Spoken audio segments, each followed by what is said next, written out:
Srihari Panchatulasi. Very good morning and welcome to 2024 అండి. అందరికీ నూతన సంవత్సర శుభాకాంక్షలు. ఇవాల్టి హెడ్లైన్స్ చూద్దాం. ముందుగా పెంచిన పెన్షన్ ఈ నెల నుంచి అమలవుతోందండి. ఏపీలో జగన్మోహన్ రెడ్డి గారు పెన్షన్ని 3,000 చేశారని చెప్పి పెద్ద ఎత్తున టామ్ వేసి మరీ దీన్ని అమలు చేయబోతున్నారు ఇవాటి నుంచి. ఎన్నికల ముందు విశాఖపట్నంలో భూముల పందేరం.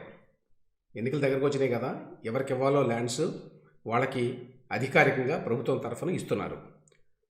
ప్లీజ్ ఏపీకి రావద్దు చెల్లి అని షర్మిలకి జగన్ రాయబారం. షర్మిల ఏపీ కాంగ్రెస్ పార్టీ అధ్యక్షురాలుగా రావడం అనేది జగన్మోహన్ రెడ్డి గారికి, ఆయన పార్టీకి పెద్ద దెబ్బండి. సో దాని యొక్క రిప్రకషన్స్ ఇప్పుడే ఆల్రెడీ తెలుస్తున్నాయి అన్నమాట. ఇక పోలవరం, అమరావతి రెండింటినీ సర్వనాశనం చేసిన జగన్ ఏ విధంగా చేశారో ఒకసారి చూద్దాం మనం. కడప బరిలో జగన్ కొత్త ఫ్యామిలీ మెంబర్ రాబోతున్నారండి. ఇప్పుడు అవినాష్ రెడ్డి ఉన్నారు, ఆయన్ని వేరే చోటకి పంపించి మొన్నటి వరకు భారతీయ గారిని కూడా నిలబెడతారు అన్నారు. కానీ ఇప్పుడు కొత్త ఫ్యామిలీ మెంబర్ వచ్చారు. ఎవరు ఏమిటి అనేది కూడా తెలుసుకుందాం. మొదటగా ఈ వైఎస్ఆర్ పెన్షన్ కానుక అనే పేరుతో ఇచ్చేటువంటి, వృద్ధులకు ఇచ్చేటువంటి ఈ పెన్షన్ అంటే అదేదో ఉద్యోగాలు చేసుకునే వాళ్ళకి రిటైర్ అయిన తర్వాత వచ్చేది అని చెప్పి అనే అర్థం పోయింది ఇప్పుడు ఆంధ్రప్రదేశ్లో. ఇప్పుడు పెన్షన్ అంటే ఏంటి, ఉచితంగా గవర్నమెంట్ వారు వృద్ధులకి మిగతా వాళ్ళకి ఇస్తారన్నమాట ప్రతి నెల. దీనిని జగన్మోహన్ రెడ్డి గారు ఈ నెల నుంచి 3,000 రూపాయలు చేస్తున్నారు నెలకి. దాని మీద భారీ ఎత్తున అడ్వర్టైజ్మెంట్లు ఇచ్చుకున్నారండి. సాక్షి పత్రికలో 2 ఫుల్ పేజీ యాడ్స్ వచ్చినాయి. అలాగే తెలుగు పత్రికల్లో ఎక్కువ రాలేదు, ఎందుకంటే తెలుగు పత్రికలు ఈనాడు, జ్యోతికి ఇవ్వడు కదా ఆయన. సో ఆంధ్రప్రభలో వచ్చినట్టుంది. ఇంగ్లీష్ పత్రికలు అన్నింటిలో కూడా ఈ విధంగా 2 పేజీలు ఇచ్చారు. ఇప్పటికే చాలాసార్లు దీని గురించి అడ్వర్టైజ్మెంట్లు ఇచ్చారు, ఇప్పుడు కొత్తగా అనమాట. సో ఇందులో ఏమి రాస్తారండి, వైఎస్ఆర్ పెన్షన్ కానుక, పెన్షన్గా పెన్షన్ అన్నారు. పెన్షన్ల పెంపు, అవ్వాతాతల పెన్షన్ 3,000 వరకు పెంచుకుంటూ పోతాం అని మేనిఫెస్టోలో చెప్పిన మాటకు తూచా తప్పకుండా నెరవేరుస్తూ ఇకపై ప్రతి నెల 3,000. రాష్ట్ర వ్యాప్తంగా 1 జనవరి 2024 నుండి 8 రోజుల పాటు పండగ వాతావరణంలో పెన్షన్ల పెంపు ఉత్సవాలట. ఏమంటే నెలలా ఇచ్చేటువంటి పెన్షన్లకి ఎన్నో సంవత్సరాల నుంచి ఇస్తున్నారు అందరూ. దాన్ని 8 రోజుల పాటు పండగలా చేయాలట అందరూ. మొత్తం రాష్ట్రం అంతా అదే పనిలో ఉండాలన్నమాట. మొత్తం ప్రభుత్వ యంత్రాంగము, ప్రజలు కూడా. ఇక డీటెయిల్స్ అన్ని ఇచ్చారు. ప్రజాప్రతినిధులు, శాసనసభ్యులు, గ్రామస్తులు అందరూ 1వ తారీఖు నుండి 8వ తారీఖు వరకు ఈ ఉత్సవాల్లో పాల్గొంటారు. ఏమండి, ఇదేమైనా గొప్ప విషయమా? పెన్షన్ ఇవ్వటం అనేది చాలా దరిద్రమైన విషయం.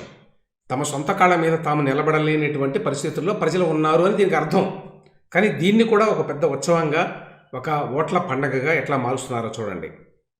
ఆ తర్వాత 3 జనవరి 2024 కాకినాడలో గౌరవ ముఖ్యమంత్రి వైఎస్ జగన్మోహన్ రెడ్డి గారు ఆయన పాల్గొని ఆయన ఇస్తాడు. ఎందుకంటే ఆయన తప్పనిసరిగా పాల్గొని ఆయన బటన్ నొక్కాల్సిందే కదా, ఆ పని చేస్తారు. సో ఏమంటున్నారండి వీళ్ళు, దేశంలోనే అత్యధికంగా 66.34 లక్షల మందికి నెలకు 3,000 చొప్పున పెన్షన్ ఇస్తున్న ఏకైక ప్రభుత్వం మన జగనన్న ప్రభుత్వం అని చెప్పి ఇచ్చారు. సరే, అవ్వాతాతలు, వితంతువులు, ఒంటరి మహిళలు, చేనేత, కలుగీత కార్మికులు, మత్స్యకారులు, చర్మకారులు, ఎయిడ్స్ వ్యాధిగ్రస్తులకు లబ్ధి. సో పాపులేషన్లో ఇంతమంది, ఇన్ని వర్గాలకు ఇస్తున్నామని చెప్తున్నారు. ఇక్కడ సరే ఆయన ఇచ్చేదైతే ఇస్తున్నాడండి. కానీ జగన్మోహన్ రెడ్డి ప్రభుత్వంలో ఒక కొత్త ట్రెండ్ ఏంటంటే ప్రతిసారి కూడా పోయిన ప్రభుత్వంతో పోల్చడం. ప్రభుత్వం అనేది ఒక నిరంతరంగా కొనసాగేటువంటి అంశం అండి. కానీ విచిత్రంగా ఆయన మన ప్రభుత్వం, ఆ ప్రభుత్వం అంటాడు. అక్కడికేదో ఆ ప్రభుత్వం వేరు, ఇది ప్రభుత్వం వేరు అని. ప్రభుత్వం అట్లా ఉండదు. యాక్చువల్గా మా పార్టీ వచ్చిన తర్వాత చేసామని చెప్పి పార్టీ సభలో చెప్పుకోవచ్చు, కానీ యాజ్ ఏ గవర్నమెంట్ అదొక కంటిన్యూస్ ప్రాసెస్ గవర్నెన్స్ అనేది. కానీ గత పాలనలో అని చెప్పి అధికారిక అడ్వర్టైజ్మెంట్లో ఇంతవరకు ఎన్నడూ ఇచ్చేవాడు కాదు. కానీ ఈయన ఈ కొత్త కల్చర్ని మొదలుపెట్టాడు. గత పాలనలో ఎన్నికలకు 2 నెలల ముందు వరకు ఒక్కో లబ్ధిదారికి నెలకు అందించిన పెన్షన్ కేవలం 1,000 రూపాయలు. కానీ జగనన్న మాత్రం 3,000 ఇస్తున్నాడు. పాయింట్ ఏమిటంటే యాక్చువల్గా 250 రూపాయలండి తెలుగుదేశం ప్రభుత్వం అధికారంలోకి వచ్చిన నాటికి 2014లో 250 రూపాయలని ఒక్కసారిగా 1,000 రూపాయలు చేశారు. అంటే ఇన్ని రెట్లు పెంచారండి, 5 రెట్లు పెంచారు. అప్పటికది గొప్ప విషయమే కదా, ఎందుకంటే అప్పటికి రాష్ట్ర పరిస్థితి చాలా దారుణంగా ఉంది, ఆర్థిక పరిస్థితి. అయినా కూడా 1,000 రూపాయలు ఇచ్చారు వాళ్ళు. అంటే అసలు ఇవ్వడం మంచిదా కాదా అనే డిబేట్ వేరేనండి. ఒకవేళ ఇవ్వడం గొప్ప గనక అయితే 250 రూపాయల నుంచి 1000 రూపాయలకి పెంచడం ఎక్కువ, 2000 నుంచి 3000 రూపాయలకి పెంచడం ఎక్కువ అనేది ఒక విషయం. రెండవది 66.34 లక్షల పెన్షన్లపై ఏటా చేయనున్న వ్యయం 23,000 కోట్లు అని చెప్తున్నాడు. గత పాలనలో ఎన్నికలకు 6 నెలల ముందు వరకు ఇచ్చిన పెన్షన్ల సంఖ్య కేవలం 39 లక్షలు. అప్పుడు చంద్రబాబు నాయుడు గారి ప్రభుత్వం ఇట్లానే ఒక 3-4 నెలల ముందు ఎన్నికలకి 1000 రూపాయల నుంచి 2000 రూపాయలు చేసిందండి. ఆ 2000 రూపాయలని జగన్మోహన్ రెడ్డి గారు ఇప్పుడు 3000 రూపాయలు చేశారు. అది ఫస్ట్ విషయం. అది రెండవది, గత ప్రభుత్వం కేవలం 39 లక్షల మందికే ఇచ్చింది. ఇప్పుడు మన ప్రభుత్వం, మన జగనన్న ప్రభుత్వం 66.34 లక్షల మంది, 66.5 లక్షల మందికి ఇస్తోంది రాష్ట్రంలో అని చెప్తున్నాడు. నాకు అసలు అర్థం కాని విషయం ఏంటంటే, జగన్మోహన్ రెడ్డి గారు అధికారం చేపట్టిన తర్వాత 2018 నుంచి పేదరికం తగ్గిందా పెరిగిందా? అంతకుముందు కనుక వీళ్ళు చెప్పేటువంటి ఫిగర్స్ కనుక కరెక్ట్ అయితే చంద్రబాబు నాయుడు గారి ప్రభుత్వంలో 39 లక్షల మందికి ఇస్తే ఇప్పుడు 66 లక్షల మందికి మీరు ఇస్తుంటే అంటే ఎంత పెరిగిందండి? 27 లక్షల మంది పెరిగారనమాట పేదలు అని అర్థం కదా. లేదు అంతకుముందు నుంచే ఉన్నారండి పేదలు, వాళ్ళు గుర్తించలేదంటే మీరు అధికారంలోకి వచ్చిన తర్వాత వాళ్ళ యొక్క పేదరికాన్ని ఏమాత్రం కూడా నిర్మూలించలేదా, తగ్గించలేదా, రెడ్యూస్ చేయలేదా పావర్టీని? ఇది అసలు విషయం. మీరు ఎక్కువ ఇస్తున్నామని చెప్తున్నారు అంటే పెన్షన్లు ఉచితంగా ఇచ్చే డబ్బులు, దానికి అర్థం ఏంటంటే పేదల సంఖ్య నానాటికి పెరుగుతోందా మీ ప్రభుత్వంలో?